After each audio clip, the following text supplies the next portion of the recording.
Բանակը Հանկարծակի գտնվեցի մի բարձր լեռան վրա կանգնած մի մեծ հարթավայր դիտելիս: Իմ առջև բանակ էր, որ քայլում էր լայն ճակատով: Այստեղ առաջապահ 12 դիվիզիաներ կային, որ կտրուկ առանձնանում էին հետևից ընթացող զինվորների մեծ բազմությունից: Այդ դիվիզիաները ստորաբաժանված էին զորամասերի, որոնցում նկատեցի գնդեր, գումարտակներ, վաշտեր ու դասակներ: Դիվիզիաները զանազանվում էին իրենց դրոշներով, իսկ գնդերը համազգեստի գույներով: Գումարտակները, վաշտերն ու դասակները տարբերակվում էին այնպիսի բաներով, ինչպես գոտիները կամ ուսադիրները, որոնք կրում էր յուրաքանչյուր ստորաբաժանում: Բոլորը կրում էին զրահներ, որ փայլեցված արծաթից էին, վահաններ, որ կարծես մաքուր ոսկուց էին, և ոսկյա ու արծաթյա սպառազինություն: Դրոշները հսկայական մեծության էին, մինչև 30-40 ֆուտ երկարության: Քայլելիս զինվորների զրահները ու սպառազինությունը արևի տակ փայլում էին կայծակի նման, դրոշները փողփողում ու քայլերի դոփյունը հնչում էին ինչպես ամպրոպի որոտ: Կարծում եմ, որ երկիրը երբևէ ականատես չի եղել նման բանի: Այդ ընթացքում ես բավականաչափ մոտ էի, որպեսզի տեսնեի նրանց դեմքերը: Տղամարդիկ էին ու կանայք, ծերեր ու երիտասարդներ, բոլոր ռասաներից: Նրանց դեմքին նկարված էր ամուր վճռականություն, սակայն լարված տեսք չունեին: Պատերազմը օդի մեջ էր, սակայն շարքերում այնպիսի խորին խաղաղություն էի զգում, որ գիտեի ոչ մեկը չի վախենում մարտից, որին գնում էին: Հոգևոր մթնոլորտը, որը զգացի նրանց մոտենալիս, նույնքան ահավոր էր, որքան նրանց արտաքինը: Համազգեստների գույները վառվռուն էին: Յուրաքանչյուր զինվոր նաև տարբերանշաններ ու շքանշաններ էր կրում: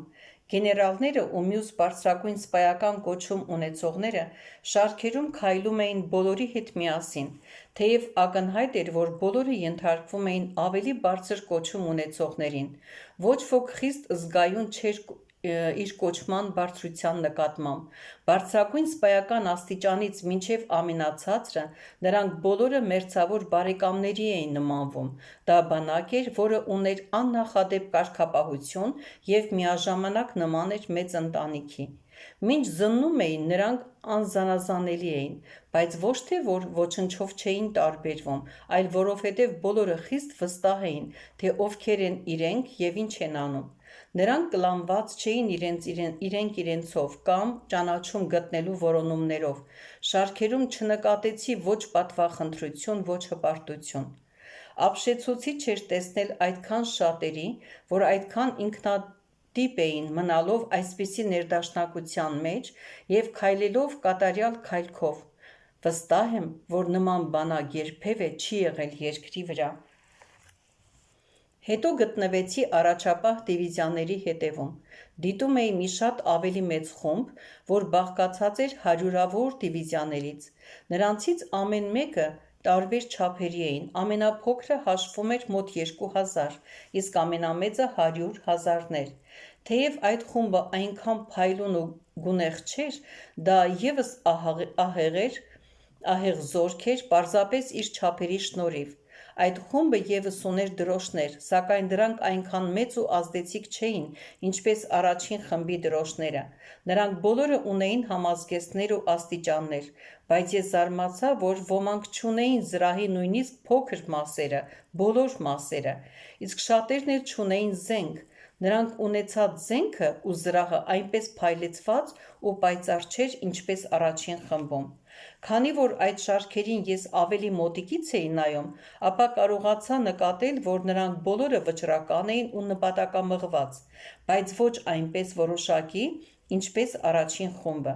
Նրանք իրենց ու կողքինների կոչումների մասին շատ ավելի տեղյակ տեսք ունեին: Զգում էի, որ հենց այդ էլ նրանց խանգարում էր պարզ տեսնել նպատակը: Շարքերի մեջ նկատեցի նաև պատվախնդրություն ու նախանձ, որոնք անվիճելիորեն ավելի էին շեղում: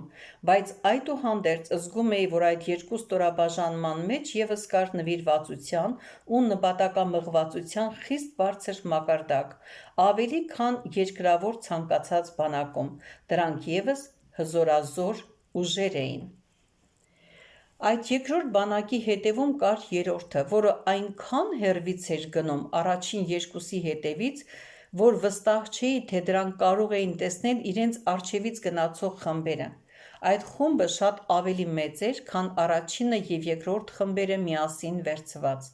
և բաղկացած էր ըստ երևույթին միլիոնավորներից ու միլիոնավորներից, քանի որ ես որոշ հեռավորությունից էի դիտում, տեսա, որ այդ բանակը կարող էր շարժվել տարբեր ուղղություններով նման թռչունների մեծ երամին, քշվելով մեկ մի, մեկ այլ մյուս ուղղությամբ, երբեք ուղիղ չընթանալով շատ երկար։ Այդ անկազմակերպ շարժման հետևանքով այն ավելի ու ավելի էր ետ մնում առաջին երկուսից։ Քանի որ ավելի մոտեցա, ապա տեսա, որ այդ զինվորները հագել էին գորշ գույնի ճղճղված ու թույլ համազգեստներ, որ ոչ մաքուր էին, ոչ արդուկված։ Գրեթե բոլորը արյունաթաթախ էին ու վիրավոր, ոմանք փորձում էին քայլքով գնալ, բայց մեծամասնությունը պարզապես քարշ էին գալիս այն ուղղությամբ, դեպի ուր նրանց տանում էին մյուսները։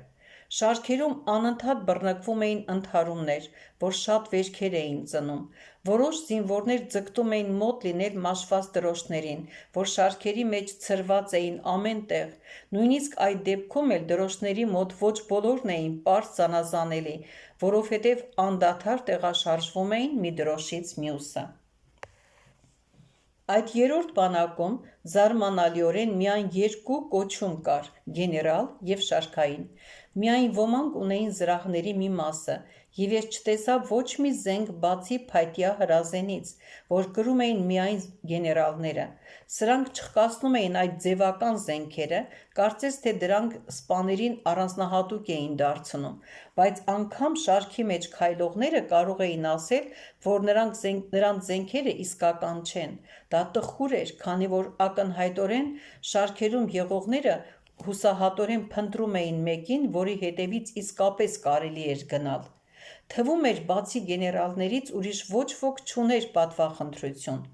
Դա ոչ թե անձնազոհությունից էր, ինչպես առաջին բանակում, այլ որովհետև այստեղ անհոգ էին։ Ես մտածեցի, որ ծայրահեղ դեպքում պատվախնդրության առկայությունը, որ կար երկրորդ խմբում, շատ ավելի գերադասելի էր, քան այստեղ իշխող շփոթությունն ու անկարգությունը։ Գեներալները այստեղ կարծես թե ավելի շատ զբաղված էին իրենք իրենց մասին խոսակցություններով և միմյանց միջև ընդհարումներով, որոնք մշտապես ոչ մեծ խմբեր էին գոյացնում դրոշների շուրջը։ Ես կարողացա տեսնել, որ շարքերի միջև կռիվները առաջանում էին մեծ փոթորկման և ուղղության անկարգ փոփոխման պատճառով, որ այդ խումբը անում էր ժամանակ առ ժամանակ։ Մինչ նայում էի վերջին խմբի միլիոնավորներին, ես զգում էի, որ նույնիսկ իրենց շատությամբ նրանք փաստացի չէին ավելացնում բանակի զորությունը, այլ ավելի շուտ թուլացնում էին այն։ Իրական մարտում նրանք ավելի շատ օգուտ չէին տա, քան գումակը։ Միայն նրանց կերակուր մատակարարելը ու պաշտպանությունը ավելի մեծ միջոցներ կխլեին, քան օժանդակության բարձրագույն չափը, որ նրանք կարողանային ավելացնել բանակի մարտունակությանը։ Կարծում եմ, որ առաջին կամ երկրորդ խմբի մի շարքայինը ավելի շատ օգուտ կբերեր, քան երրորդ գեներալների բազմությունը։ Ես չկարողացա հասկանալ, թե ինչու առաջին խմբերը անգամ թույլ էին տալիս երրորդին գնալու իրենց հետևից։ Ակնհայտ էր, որ դրանք իսկական զինվորներ չէին։